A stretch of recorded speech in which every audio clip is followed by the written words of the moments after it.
बृहस्पति जी बोले, हे ब्रह्मा जी, आप अत्यंत बुद्धिमान, सर्वशास्त्र और चारों वेदों को जानने वालों में श्रेष्ठ हो। हे प्रभु, कृपा कर मेरा वचन सुनो। चैत्र, आश्विन, माघ और आषाढ़ मास के शुक्ल पक्ष में नवरात्र का व्रत और उत्सव क्यों किया जाता है? हे भगवान, इस व्रत का फल क्या है? किस प्रकार करना उचित है? और पहले इस व्रत को किसने किया, सो विस्तार से कहो। बृहस्पति जी का ऐसा प्रश्न सुनकर ब्रह्मा जी कहने लगे, हे बृहस्पति, प्राणियों का हित करने की इच्छा से तुमने बहुत ही अच्छा प्रश्न किया है। जो मनुष्य मनोरथ पूर्ण करने वाली दुर्गा, महादेवी, सूर्य और नारायण को ध्यान करते हैं, वे मनुष्य धन्य हैं। यह नवरात्र व्रत संपूर्ण कामनाओं को पूर्ण करने वाला है। इसके करने से पुत्र चाहने वालों को पुत्र, धन चाहने वालों को धन, विद्या चाहने वालों को विद्या और सुख चाहने वालों को सुख मिल सकता है। इस व्रत को करने से रोगी मनुष्य का रोग दूर हो जाता है और कारागार में पड़ा हुआ मनुष्य बंधन से छूट जाता है। मनुष्य की तमाम विपत्तियां दूर हो जाती हैं और उसके घर में संपूर्ण संपत्तियां आकर उपस्थित हो जाती है।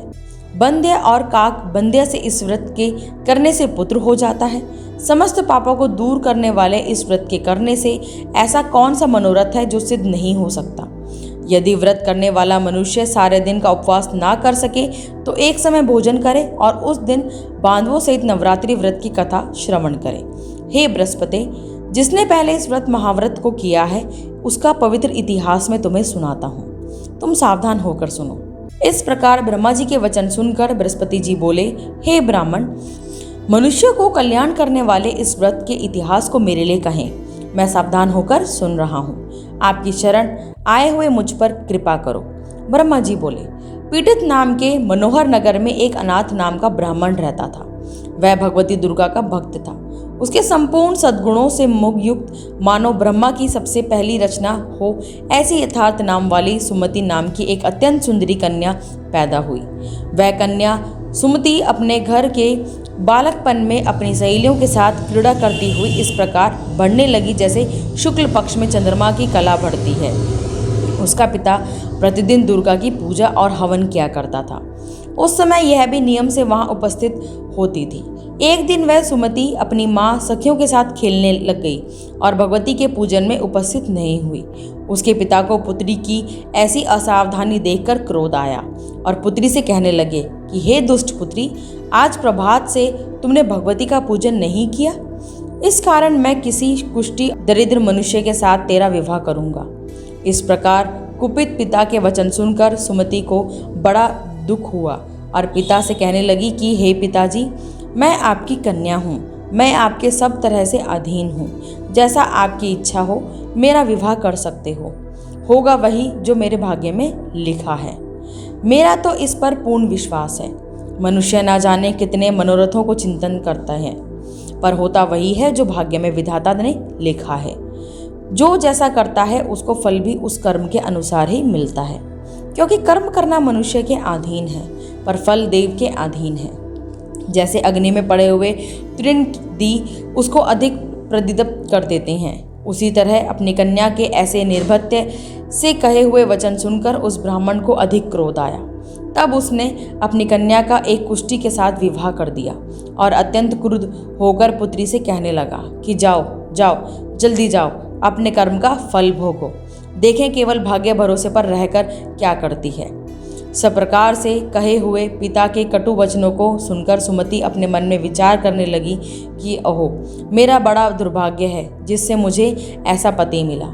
इस तरह अपने दुख का विचार करती हुई वह सुमति अपने पति के साथ वन चली गई और भयानक वन में कुशायुक्त उस स्थान पर उन्होंने वह रात बड़े कष्ट से व्यतीत की।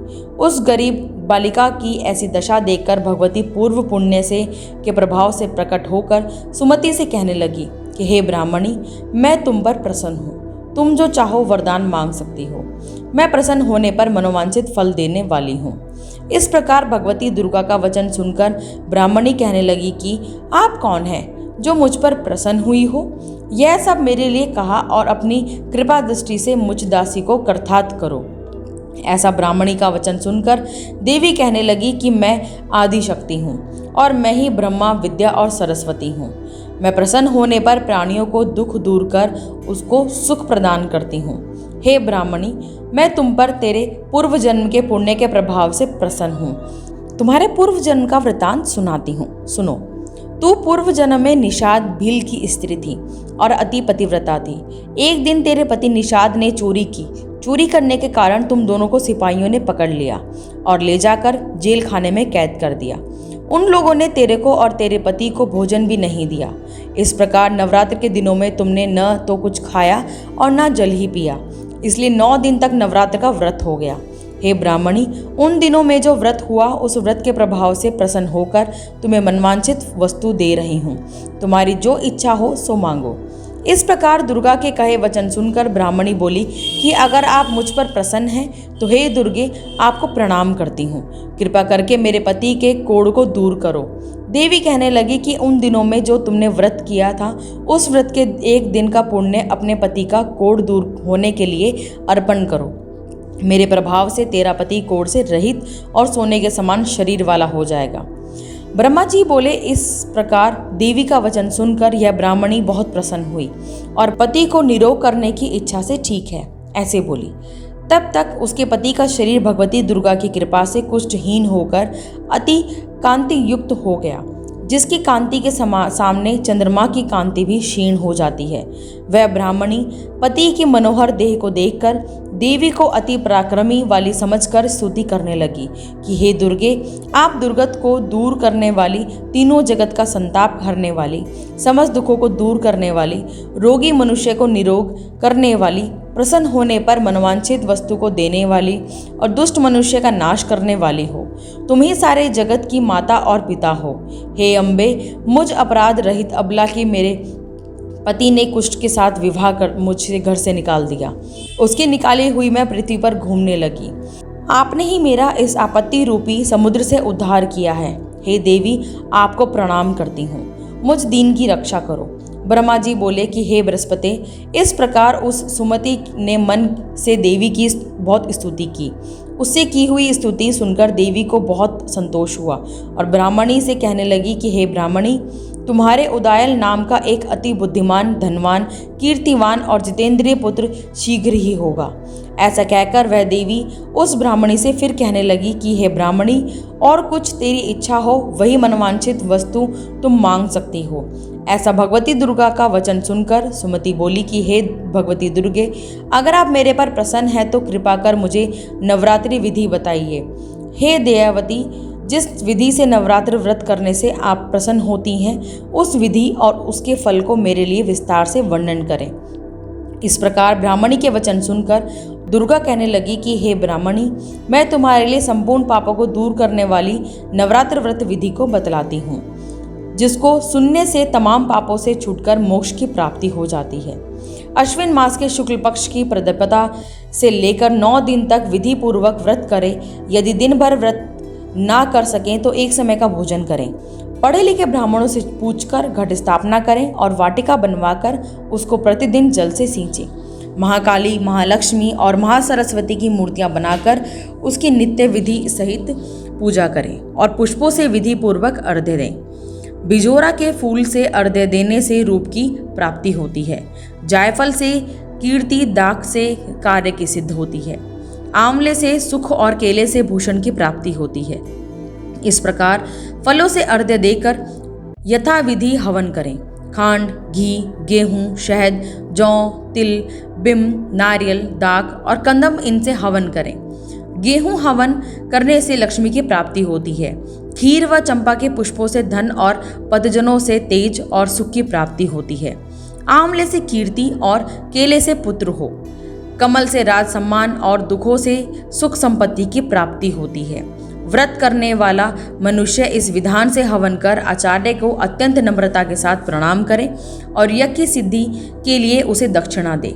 इस महाव्रत को पहले बताई हुई विधि के अनुसार जो कोई करता है उसके सब मनोरथ सिद्ध हो जाते हैं। इसमें तनिक भी संशय नहीं है। इन 9 दिनों में जो कुछ दान आदि दिया जाता है उसका करोड़ों गुना फल मिलता है। इस नवरात्रि के व्रत करने से ही अश्वमेघ यज्ञ का फल मिलता है। हे ब्राह्मणी, इस संपूर्ण कामनाओं को पूर्ण करने वाले उत्तम व्रत को तीर्थ, मंदिर अथवा घर में ही विधि के अनुसार करें। इस प्रकार ब्राह्मणी को व्रत की विधि और फल बताकर देवी अंतर्ध्यान हो गई। जो मनुष्य या स्त्री इस व्रत को भक्ति पूर्वक करता है वह इस लोक में सुख पाकर अंत में दुर्लभ मोक्ष को प्राप्त होता है। हे बृहस्पति, यह दुर्लभ व्रत का महात्म्य मैंने तुम्हारे लिए बतलाया है। ऐसा ब्रह्मा जी के वचन सुनकर बृहस्पति जी की आनंद के कारण रोमांचित हो गए और ब्रह्मा जी से कहने लगे, हे ब्रह्मा जी, आपने मुझ पर अति कृपा की जो अमृत के समान इस नवरात्रि व्रत का महात्म्य सुनाया। हे प्रभु, आपके बिना और कौन इस महात्म्य को सुना सकता है। ऐसे बृहस्पति जी के वचन सुनकर ब्रह्मा जी बोले कि हे बृहस्पति, तुमने सब प्राणियों का हित करने वाला इस अलौकिक व्रत को पूछा है, इसलिए तुम धन्य हो। यह भगवती शक्ति संपूर्ण लोकों का पालन करने वाली है। तो बोलो दुर्गे माता की जय। दोस्तों, आपको ये जानकर कैसा लगा हमें कमेंट करके ज़रूर बताएं और कमेंट में जय माता दी जरूर लिखें। आप पर भी कृपा बनी रहेगी। फिर मिलेंगे नई कहानी के साथ, तब तक के लिए राधे राधे।